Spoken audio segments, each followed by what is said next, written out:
There's a man sitting at a kitchen table, long after midnight, his hands clenched around a chipped coffee mug, whispering to himself that nothing is ever his fault, yet feeling heavier with each breath. The air is thick with silence, but in his mind, everyone else is shouting, accusing, blaming him for everything he swears he never caused. Another man stands at the edge of a crowded street, watching others rush by, their lives stitched together with victories he claims were stolen from him.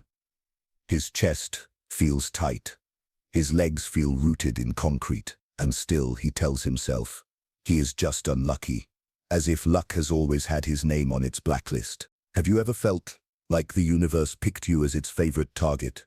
Like the storms follow only you, even when the sky seems clear for everyone else? Does it sometimes feel as though people around you move freely while you drag invisible chains? And what if the thing you thought was shielding you, this quiet insistence that the world is cruel and unfair, is the same thing quietly poisoning you from within? Tonight, we begin peeling back those layers, the quiet habits, the hidden beliefs, the subtle choices that keep you trapped in a story that was never truly yours to begin with. By the end of this, you might just see the cage you thought was welded shut was never locked at all. Let's begin. The victim mindset doesn't roar, it whispers. You feel it in quiet ways, the weight in your chest when someone else succeeds, the sting in your stomach when plans fall apart, the burning thought, why does this always happen to me? It feels like walking through life with a thin layer of glass between you and the world, seeing everyone else clearly while feeling like you can never touch what they have. It creeps into your body too. Tense shoulders, a low hum of fatigue, the restless ache of a man who wakes up tired even after sleeping. And yet, you're not entirely to blame. This mindset is learned, a quiet armor forged in the fires of hurt. Maybe you grew up where blame was currency, and being powerless kept you safe. Maybe life handed you loss after loss, until you stopped reaching for anything at all. In 2010, psychologist Daphne Oyserman conducted a study at the University of Michigan, showing how people trapped in a cycle of perceived failure stopped striving even when success was within reach. Participants, asked to solve a series of puzzles, were told they'd failed early on, even though the tasks were solvable. Many gave up entirely, slumping in their chairs, convinced nothing they did would matter. Those who persisted despite the false feedback often succeeded, and left with a new sense of control. And isn't that how it feels sometimes? Like the shocks will keep coming, no matter how hard you fight, so you stop fighting. But here's the question. What has it already cost you to keep telling yourself the world has all the power, and you have none? What quiet joys have slipped through your fingers while you stood still? And what would it feel like to reach for them anyway? Number 1. Chronic blaming and lack of accountability. Blame is a strange kind of glue. It sticks to everything and keeps you in place. You see it in men who point at everyone else, believing their bosses, partners, or even strangers have conspired against them. It's as if the world is a vast chessboard where every move is someone else's fault. This sign is not just a habit. It's a psychological defense.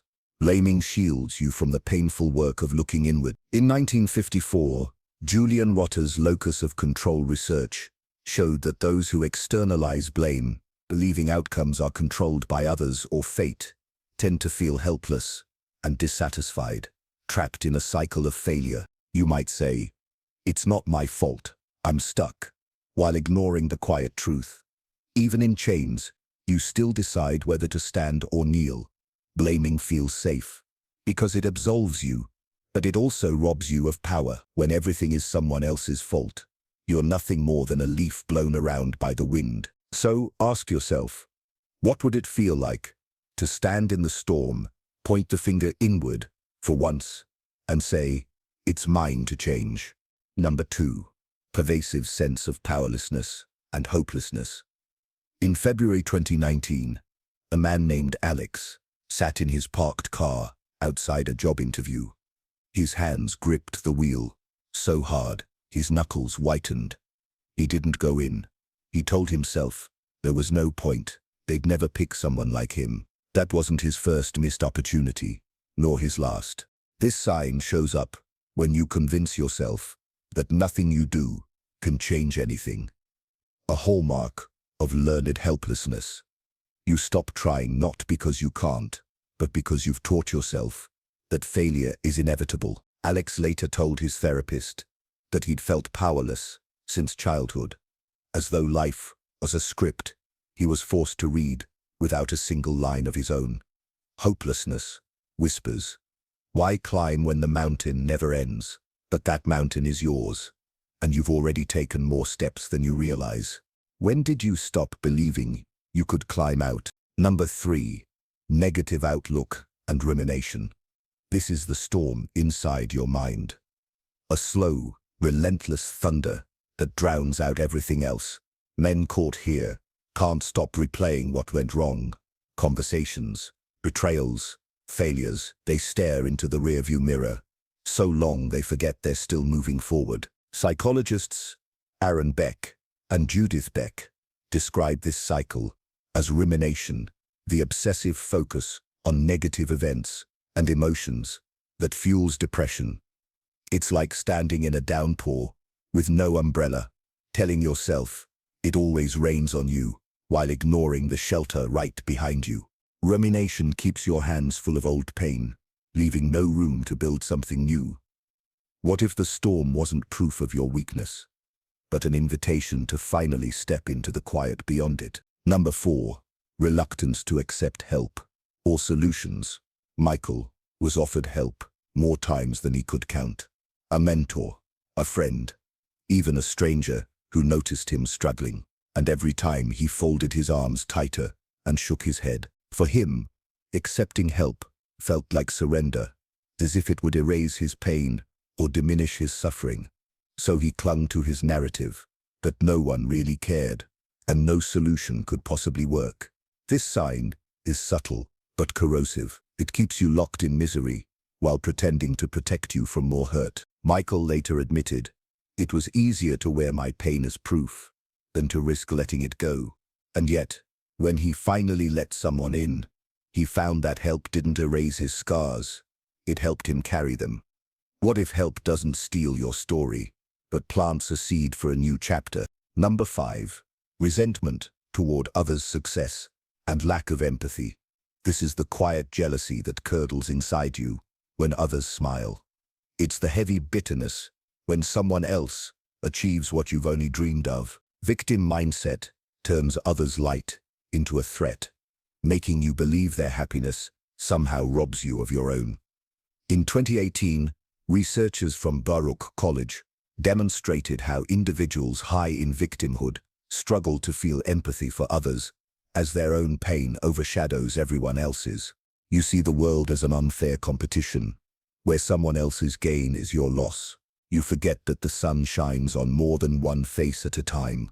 What if their light was never dimming yours, but showing you where your own could shine? The victim mindset may feel like a locked door, but the key has always been in your pocket. Breaking free isn't a single act of defiance. It's a series of quiet, deliberate choices to reclaim what you thought was lost. Here are 3 ways to begin. Number 1. Shift from blame to accountability. Blame is like smoke. It fills every corner but never builds anything solid. Accountability is the brick you lay down when the smoke clears. Instead of asking, "Who did this to me?" ask, "What can I do now?" In his book on rational emotive behavior therapy, Albert Ellis, psychologist and creator of REBT, explained how challenging irrational blame frees people from helplessness. When you notice yourself pointing outward, pause. Say aloud, "Even if I didn't cause this, I can choose my next move." It's not about taking the blame, it's about taking the reins. Number 2. Cultivate an internal locus of control. In August 2020, Daniel, a man who always called himself unlucky, decided to test a theory his therapist shared from Julian Rotter's research. People with an internal locus of control feel more capable and content because they believe their actions matter. Daniel started small. He set one goal a day, as simple as cleaning his car or walking after dinner. Slowly, the evidence stacked up. He could influence outcomes after all. When you feel powerless, look for one tiny thing within reach. Control that, then another. And another. Soon, you'll remember what power feels like. Number 3. Challenge distorted thinking. Cognitive distortions are like carnival mirrors. They twist reality until you no longer recognize yourself. Aaron Beck, father of cognitive behavioral therapy, taught that once you catch the distortions like "I always fail" or "I'm cursed," you can dispute them. When the thought comes, write it down. Ask, what evidence do I have? Is this feeling a fact? What would I say to a friend who thought this? You'll find the mirror begins to straighten, revealing a more honest reflection of who you are. And as philosopher Viktor Frankl, psychiatrist and Holocaust survivor, once wrote, "When we are no longer able to change a situation, we are challenged to change ourselves." You are not powerless. You are already choosing whether you see it yet or not. You've just seen them, the quiet habits that speak louder than words, the fingers that point outward, never inward, leaving you stuck in someone else's story. The heavy chains of hopelessness that convinced you the mountain was too steep to climb. The storm clouds of rumination, swirling so fast you forgot what calm feels like. The tight fist that refused help, turning away from the very hands that could steady you. The bitter shadow that darkened others' light, forgetting your own flame. And yet, here you are, watching, listening, noticing. That takes a kind of strength most people never claim, because the first opening in the wall is often just the courage to look. You've begun something brave today. So let me ask you, what invisible weight have you been carrying the longest? The one that bends your back, but no one else can see. Write it in the comments below, not for anyone else, but for yourself. Give it a name. Let it stand in the light for once. And next time, we'll step even deeper into something most men refuse to talk about. Something that even the strongest among us quietly crumble under. What you'll discover may change how you see yourself and the hidden battle inside you forever. If this spoke to you today, consider subscribing, not just to this channel, but to yourself, to your own growth, to finally seeing what's been hiding in plain sight. And I'll leave you with this. It is not the things themselves that disturb us, but our judgments about them. Epictetus, Stoic philosopher, once enslaved, and yet free in mind. The cage was never locked. You just needed to notice your hands on the key. We'll meet again, right where the next truth waits. You are watching Psychosophy, where psychology meets philosophy.